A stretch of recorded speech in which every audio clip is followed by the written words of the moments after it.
This is the latest solo record from the Pineapple Thieves frontman and songwriter and guitarist Bruce Soord. Bruce is also now taking over the mantle of the tall remixer. And this album, Ghosts in the Park, was released on the same day as his absolutely revelatory remix of Under Wraps and Walk Into Light. So since that release, I guess I should walk back a little bit and say that it was originally released as a quite expensive box set, 4 discs. There's 3 different multi-channel mixes, the acoustic, the piano, and the full all singing, all playing kind of version. Yep. But since then, since the physical release, this has a digital release on immersivealbumaudio.com. And for $25, you can get kind of the basic version, and for $29, just a few dollars more, just like the Sergio Leone Western, you can get the acoustic version as well. So, Jonathan, you want to tell us about this, one of the latest releases from IAA? Sure. Well, one of the things that I always wonder about, and I've asked Bruce about this the last time I interviewed him, is like sort of what is the difference between a Bruce Soord album and a Pineapple Thief album? Because he is obviously like the front man, the main songwriter. He's an auteur. Yeah, in more recent years, I think Gavin Harrison has had more of an influence on certainly like how the songs are arranged, and I think maybe some of the songwriting as well. I'm not entirely sure about that, but I think there is sort of a definite difference between the albums that came out before he joined and after. Sure. So I think, the Pineapple Thief are already they're like a fairly mellow band. Some of the albums they made kind of in the like early 2010s, like that second box set covers, get to be pretty heavy. But they're not as heavy as like, In Absentia era Porcupine Tree. Like they never quite got to that point. But for Bruce's solo stuff, it's generally pretty acoustic. Mm-hmm. Like it's more of like a kind of singer-songwriter thing where he plays all the parts. And like he really does everything, including the drum programming. Mm-hmm. So I think there's maybe one track on this album where one of the guys in the Pineapple Thief plays bass on one of the songs, but otherwise I think he played everything on this record. And again, I'll refer you to the interview I did with him where we talked mostly about Under Wraps, but a little bit about this record because it hadn't been announced yet at the time. But it was kind of written while they were on, the Pineapple Thief were on quite a long tour for their last record, It Leads to This, that came out in 2024. It was like on and off for about 2 years. And he said the songs were kind of written like while he was staying in hotel rooms in various cities all around like Europe and South America. And for the actual album, they kept a lot of like the hotel room recordings. Like he said, when he got back to his studio in England, like he tried to kind of replace some of the parts and it didn't quite have the same energy to it. But I think, when you hear a lot of Bruce's music, and particularly this record, I think with this album, he's been a little more transparent as to what the songs are about. But I feel like you could tell like this guy's been through some stuff, Oh, yeah. like there's, and certainly with this album, he's talked about how it's a lot about both of his parents recently passed away and they both had Alzheimer's or dementia, something like that. And you can hear kind of some of the songs are about that experience of kind of watching them deteriorate. So I wouldn't say it's a happy album. It's kind of melancholy. But even if you discount the lyrics and the meaning, like the melodies are just so good on some of these songs, like a track like Pillars or Day of Wrath. That's my favorite. Yeah, Day of Wrath is my fave. Yep. He's great at doing these multi-tracked like harmonies with different parts coming from all directions. Like Day of Wrath is a good example of that, where he's doing these sort of like wordless harmony things that sort of come at you from all the different corners in the Atmos mix. So I think, this is his 4th solo album.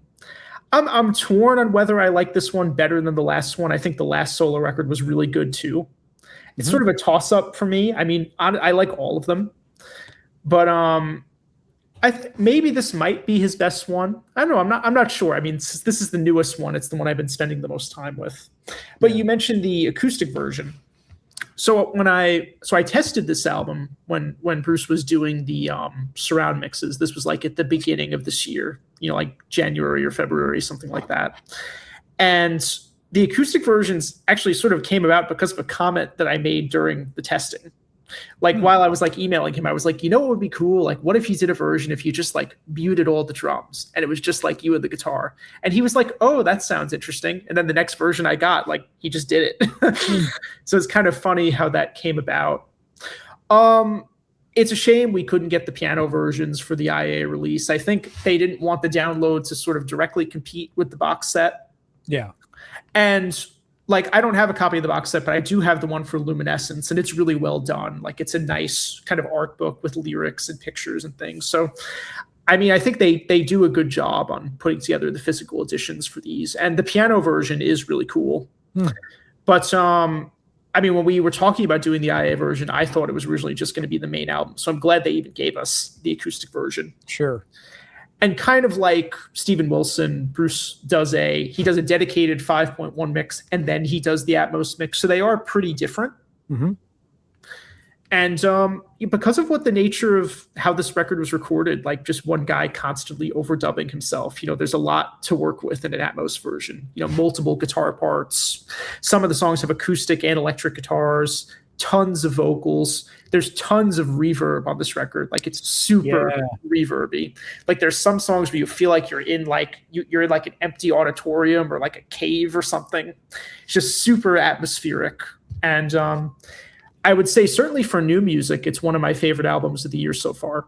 Sure. Yeah. Well, well said. But what I would like to add is I listened to this in the context of his Walk Into Light and Under Wraps remixes, because it's like they came out at the same time. It's the same mixer. And I sat down, I thought, I want to hear what his music sounds like, because I thought he helped me to hear that Tull material in a completely new way. And what struck me is that it's so different. I wouldn't necessarily, if you blind tested me, I wouldn't necessarily know it was the same mixer handling both. This has an excellent sound to it. Don't get me wrong. I mean, if anything, I think it proves that Bruce could have a hand in future Tull mixes, because it's very acoustic based. And, you know, I kept thinking of something like Catfish Rising, which is basically an acoustic blues album. Like, what could he bring to that? Because the word that I would use to describe this album and its sound, and especially the acoustic versions, is it's extremely natural sounding. And the other thing is that I think that the way that Bruce plays with reverb on this album is extremely fascinating. Like, it's just kind of thrown all around and adds something extra to the texture. It's just like another instrument almost. Now, going back between the full band, you know, Bruce band version and the acoustic version, it almost feels like two completely different albums to me. And a record that I would very, you know, I guess I should say a record that this evokes to me is maybe something like Opeth's Damnation. Like, it's like ghostly, haunted feel to it, if you excuse the pun. But it's also very beautiful. And I mean, I didn't know anything about the backstory, but I felt myself really sucked into its atmosphere, more so than I did with Luminescence, which I really, really liked Luminescence. I think this is a little stronger. I love the song Day of Wrath, but I also wanted to mention the title track, which I think I had made the offhand comment that it was like Baker Street Muse a little bit. Like, and now that I've heard it, I actually realize how on point my comment was, because it's basically just centered around his guitar and the storytelling, and then it just goes all these different places. And you know, you might flip it on and think, oh my goodness, 13 minutes, you know, this might be a slog, but it ends up just ending before I even realized that I've heard, you know, I was like, wow, it's almost over again. Yeah, that track is very much kind of a throwback to like the early Pineapple Thief albums. I felt like, because the way the first couple of Pineapple Thief albums were made, like the sort of 1999 to 2006 period, which he had done a huge box set in 2023 where he mixed all those albums in Atmos. And those albums were made kind of the same way this one was. It was kind of before the Pineapple Thief was a fully fledged touring entity. It was kind of just him in his bedroom, you know, building up these tracks.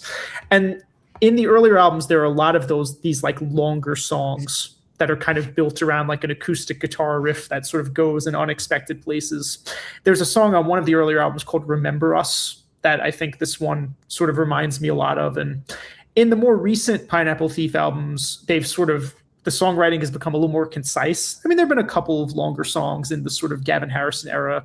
There's a track called The Final Thing on My Mind from the first album he was on that is also like a pretty long song. But yeah, this sort of felt like it was sort of going back to that earlier Pineapple Thief period. And I think because he had just remixed that stuff, that was probably kind of in his head when he was making this album.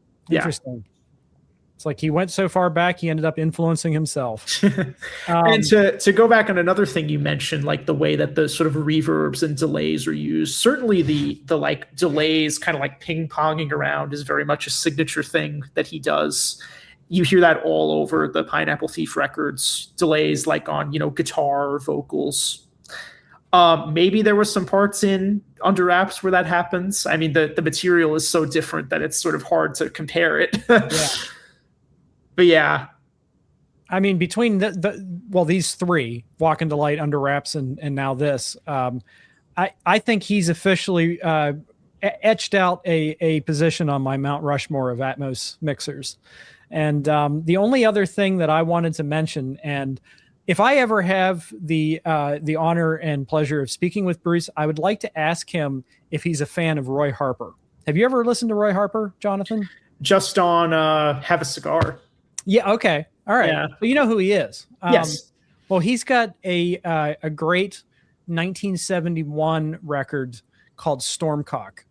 And Stormcock is basically all him on various acoustic guitars. And I think Jimmy Page appears on one song, and I think there's some like orchestral arrangements on one song. But just the way that these different acoustic instruments, and I'm talking about especially in the acoustic mix, the way that they all interlock, and you'll hear him strumming in one channel and kind of picking in another, and you can hear all these different textures coming together. My last thought is, and I think this is a million and one shot, but if the multi-track tapes existed for Stormcock, I would love it if Bruce got his hands on that, because I think he could do something really special with that. And I'm looking forward to hearing where his career goes next, because here you have a guy who's, basically kind of a workman's Atmos mixer. Like he's done jobs for people like Gong, Opeth, but you have this moment where he's finally done like a catalog mix with Under Wraps, and not to mention his own material is mixed, but I'm just really super curious to hear where he goes next, if there's more catalog stuff in his future, but sort of like in the way that whenever Steven Wilson does a mix or does a solo album, you can kind of tell the influence of his mixing work coming through. So I'm kind of interested to see where he goes next. But it was funny because in the interview he was saying that they're just starting to work on a new Pineapple Thief album because they just signed with Inside Out, and he was like, like this experience I had, remixing Under Wraps, like hearing how Ian approached the vocals, like I want to kind of bring some of that energy into the next Pineapple Thief record. So will there be some like crazy like vocal layering in the next Pineapple Thief record? We'll have to see. But that would be interesting if we heard the influence of Under Wraps in that new record. Yeah, it would be.